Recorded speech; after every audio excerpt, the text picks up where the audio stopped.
সময় কি শুধু ব্যবসার উদ্দেশ্যে বিনিয়োগ করব? সুখ কিনতে হবে না? একটা গল্প বলি।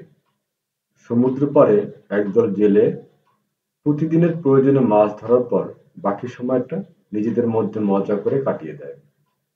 এটা দেখার পর একজন ব্যবসায়িক আইডিয়া প্রদানকারী ব্যক্তি তাদের বলল, তোমরা এত কম মাছ ধরো কেন? জেলেরা বলল, বেশি মাছ ধরে কি করব?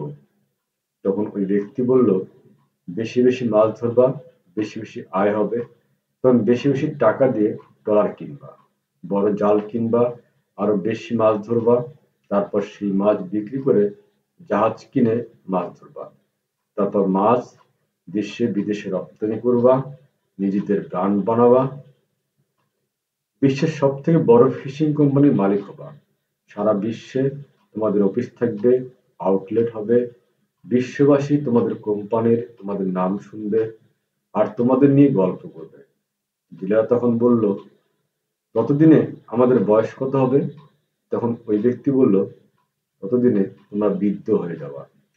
জেলেদের আবার প্রশ্ন, তখন আমরা কি করব?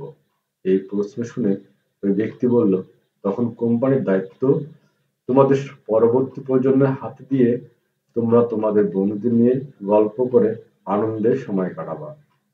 এই কথা শুনে জেলেরা সেই শিক্ষিত ব্যক্তিকে বলল, যা আমাদের বৃদ্ধ বয়সে করতে বলছেন তা কি আমরা এখন থেকে উপভোগ করছি না? এবার ভাবুন তো, শুধু সম্পদ অর্জন করা সঠিক হবে নাকি সুখ নামক সোনার পাখিটাকেও ধরতে হবে?